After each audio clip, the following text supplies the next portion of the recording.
Hello, and thank you for listening to Technology Simplified, tech talk everyone can understand. I am your host, Will Slappey, and today I'm joined by Tucker Green of Vala Secure. Tucker serves as the Director of Virtual Advisory Services at Vala Secure, an incredibly talented group of cybersecurity and compliance experts. Tucker is an Air Force veteran, including security operations associated with Air Force One. After re-entering the civilian world, he contracted for the FBI as a senior cyber threat hunter, helping to protect some of the United States' most prominent companies. We're so excited to have him as a guest today and to bring his wealth of knowledge and experience to our listeners. So, Tucker, to get us started here, for our listeners that do not know, what does a virtual chief information security officer, or also known as a vCISO, do? Yeah, so some people call it a vCISO, some people call it a CISO, but basically the vCISO is like the head honcho of your company's cybersecurity, making sure that everything's running smoothly and that your data is safe and secure. We work closely with your IT department to develop strategies and implement best practices to keep your company's sensitive information protected from potential threats. And so, a lot of people out there listening are probably familiar with like a CIO, right? And so, instead of a CIO, this is a CISO. So I know there's kind of some overlap. So what's kind of the difference if somebody's like, well, we've already got a CIO. Do we need a CISO or a CISO also? What's kind of the difference between a classic CIO and a CISO? So mainly the difference between a CIO and a CISO is the S, right? So we're more focused on security and the procedures and documents that you would need to develop your security program. Gotcha. Right. Yeah. So there's a particular focus in on the security aspect, and a lot of times the CISOs work hand in hand with the CIOs as well. So when a business chooses to hire a vCISO, do they do that from more of a like preventative measure, or is that they just got ransomed or some other sort of breach? Like what's the driver for why a business would choose to, hey, we need a vCISO service? Yeah, so by hiring a vCISO, businesses can ensure that they have the necessary expertise to develop and implement their cybersecurity strategy that aligns with their business objectives and can also meet industry standards that they have to meet. So the proactive approach can help mitigate that risk of a data breach or a cyber attack, which though those can be incredibly costly in terms of both financial and reputational damage. Of course, some businesses may choose to hire a vCISO in response to a breach or an incident, but the trend and the best approach is towards proactive measures to keep or to prevent such incidents from happening in the first place. Right, right. Yeah, and I'm glad that you brought up the point about compliance, right? So I know some off the top of my head, but you probably know more of them than I do. What are some of those industries or types of businesses that would have a vCISO help with their compliance? Yeah, so healthcare, finance, government, or any industry that needs any regulatory compliance, we can help with that. Got it. Yeah. And not only are there compliance already in place for many of those industries, as you noted, but there's a lot more coming. Anybody who watches what Congress is doing, there's a lot of talk, about more compliance required, as we see cybersecurity incidents increase. So if you have some sort of incident, and maybe just so everybody knows, when we talk about like an incident, what does that mean? Yep. So incidents, in terms of like vCISO, anyways, we don't typically respond to those incidents, but what we do is we work with your IT and security team, if you have one, to investigate the incident and the cause of a breach. So that can be, develop your remediation plans, provide guidance and support to the organization's leadership team, talk to your legal team, and make sure that they're doing everything they need to do there. So what are some examples? Just I always trying to keep this like down to earth for our listeners. So what are some examples of what we'd be talking about when, like what is an incident? What are some examples of incidents? So let's say a phishing attempt, for example. Somebody sends, some bad actor sends your whole organization this phishing email, which is basically them just trying to get information out of your company. You click a bad link in an email, takes you to a bad website, and you type in your Microsoft login information, and then that threat actor has that and can use it to log into, your company's SharePoint or whatever they're trying to gain access to. Right. So an incident basically is any sort of breach, I guess would be maybe a good way. Where however that breach occurs, that I think that's what you're saying an incident is. So if there is an incident, or we could say a breach, what role does the vCISO play in helping with that incident response? Yeah, so going back a little bit on what I said earlier, we develop the plans for these incidents, right? Called incident response. Develop your remediation plan and provide guidance on how to get through this incident, because a lot of companies have never been through an incident before, so they really need someone to hold their hand through the whole process, and that's where we come in. Right. Yeah. So it sounds like that from what you said earlier, there's kind of like two different options, right? If you have a vCISO on a proactive measure, you have the plans already in place, have the policies in place. Hopefully, one that's preventing an incident from occurring. But even if there is an incident that occurs, then you got a plan sitting on the shelf, you're ready to grab and execute on. Whereas it sounds like maybe the other half of people are bringing in a vCISO after they've had a breach, and then now they're kind of behind the eight ball trying to figure out, okay, how are we going to respond to this? And they're really not prepared. Would that be a fair assessment? Yeah, exactly. And, they may bring us in like a post response, right? So they have the breach, they see we didn't have any plans in place. Now they need somebody to get that in place so that the next breach isn't as bad, because it's not if it's going to happen, it's a win. Right. So in terms of like long-term planning, and a lot of people listening out this, maybe in various different executive roles that are, working on their long-term planning. How does a, vCISO assist with and work with the executive team in terms of long-term planning? So a vCISO helps with long-term planning by developing a cybersecurity strategy, aligning with your company's organization's objectives.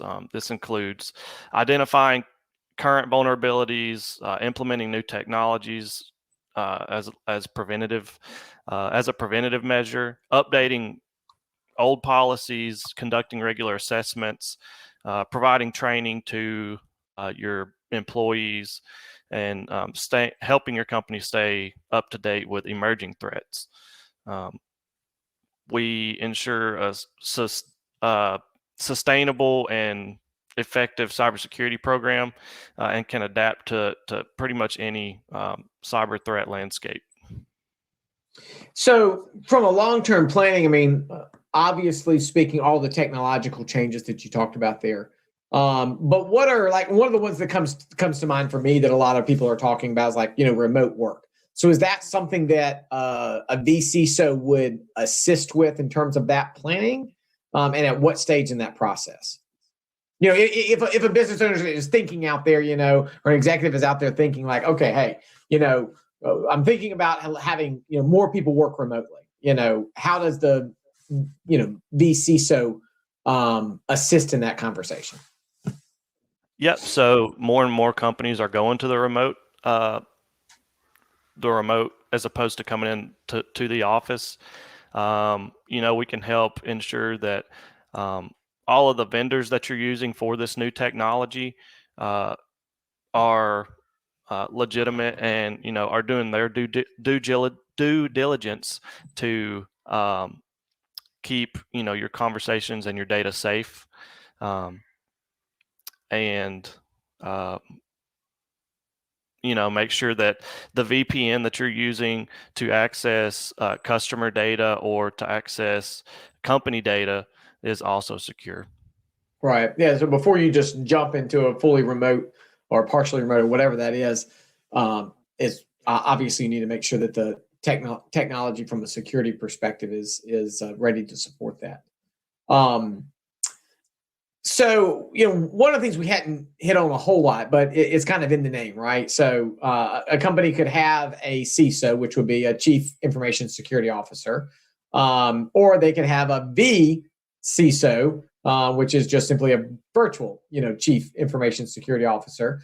So, and the difference being that the vCISO is a fractional, right?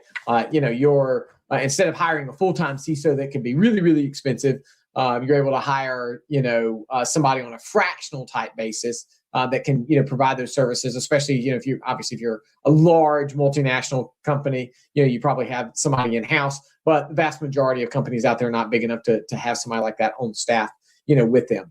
So I guess the question would come into play of like, okay, if there's an executive out there thinking like, yeah, I know I need CISO, I need somebody in that CISO role. Like, when does it make sense to hire that CISO, and when does it make sense to have that outsourced via some sort of like vCISO type of plan? Yeah, so there are three main reasons why one of our clients would choose to outsource their cybersecurity to a vCISO rather than hiring an in-house team. Firstly, outsourcing to a vCISO is more cost effective, like you said earlier. Way more cost effective than hiring a full-time in-house security team, especially for smaller organizations. It allows them to access the necessary expertise without incurring the cost of hiring, training, and maintaining, that dedicated security team.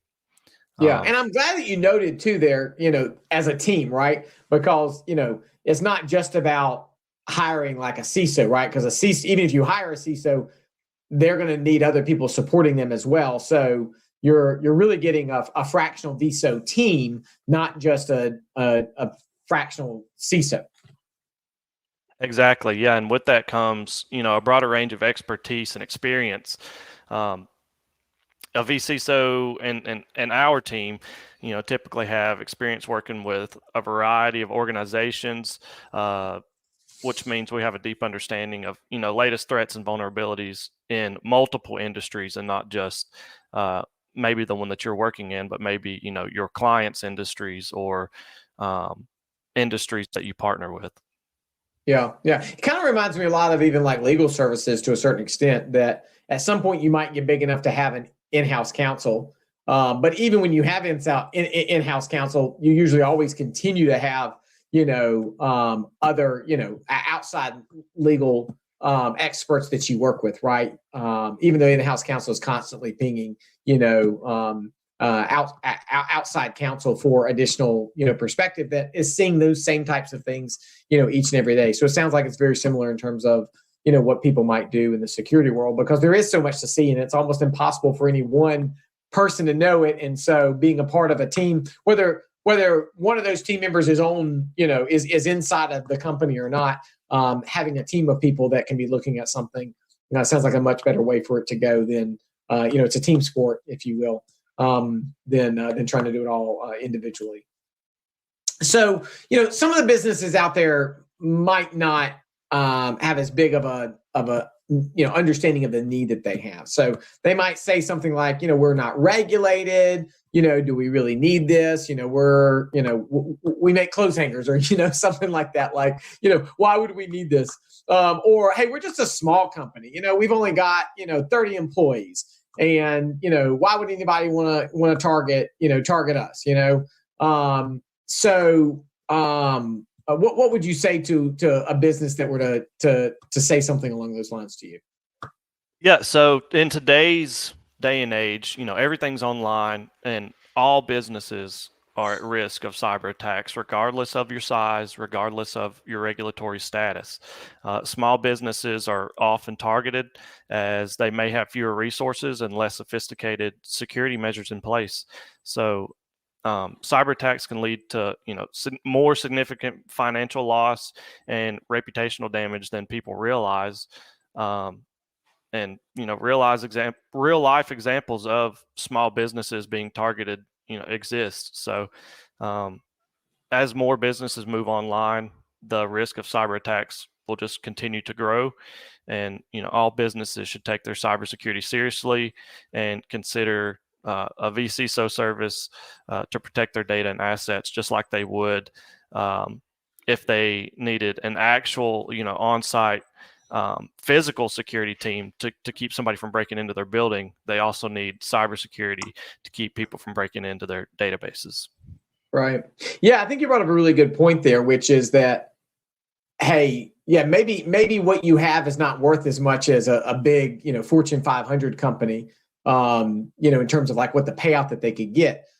But you might be an easier target because you don't have as much security in place, So I think it's like any crime out there. There's crime that people are trying to steal $100 million, and there's crime people trying to spend to steal $1,000, and different criminals attack different areas and different size targets based upon their level of sophistication. So it would be foolish to think that you wouldn't you wouldn't get attacked. I did hear something the other day that I thought was a really good point along these lines was that I heard somebody talking to a customer. They were retelling about talking to the customer. The customer says, "I don't have anything that anybody would want to steal. There's nothing that I have of value.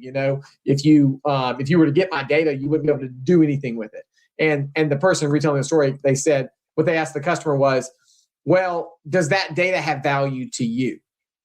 And would you be willing to pay to get that data back if somebody stole it? And the answer, of course, was yes.